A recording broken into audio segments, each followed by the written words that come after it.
drones themselves, the hardware and the software component. We set up a boundary. Essentially, you can pull in a boundary any number of ways. You can create a boundary, you can fly around it, you can bring in shape files, kind of however you want to do that. And then it just uses that geo fence, and you create a route inside that boundary.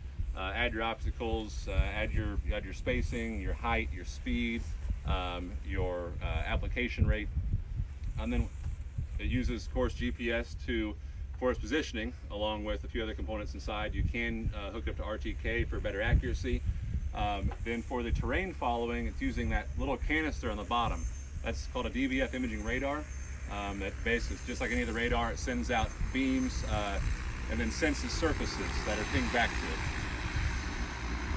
So surfaces being obstacles and surfaces being the terrain.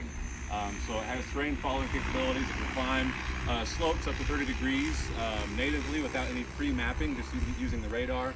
And then it also uses that for obstacle avoidance. The pumps are all operated off of brushless motors. There's several different style of pumps on these. These have a plunger style pump. There's flow meters, electromagnetic flow meters to control the rate. And then it does all the math for you as far as what your swath, your speed, and your application rate as far as how fast to run those pumps.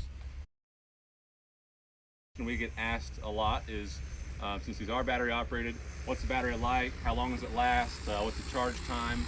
All that kind of stuff. So the battery, it's a lithium-ion battery, just like if you guys ever flown any other drone before. Same kind of battery, just bigger essentially.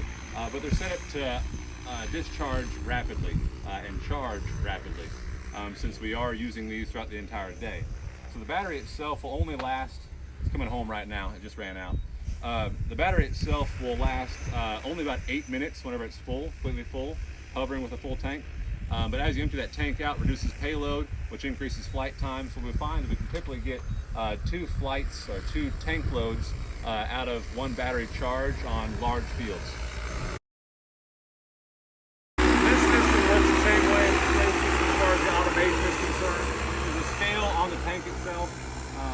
So you just basically do a calibration process with that scale, with that product, and then tell how many pounds per acre.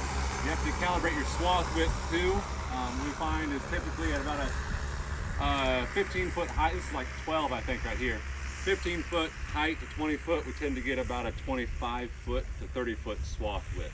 30 foot is probably about the max you're going to see, but it is definitely product driven. Lighter seed's not going to go as far. So yeah, to Kevin's point, why 60-pound spreader tank? You can't get much done. Well, cover crop is the obvious choice there. I really see this being pretty revolutionary in terms of cover crop application as far as pre-harvest application. Right now our choice is airplane, and we know airplanes have limitations, especially when it comes to low volume granular application and that off-target movement. And then timing is a big issue too. I mean, timing is important on fungicide and herbicide, but also on getting a cover crop established, especially if you're broadcasting it. So the crop has to be at the correct amount of defoliation. You've got to have some moisture there to get it up. Can't be too hot. So timing that with a smaller platform is much easier than timing that with custom application out of an airplane. I see that being the biggest benefit here. And then of course being able to maintain your height across the field is also really important as well.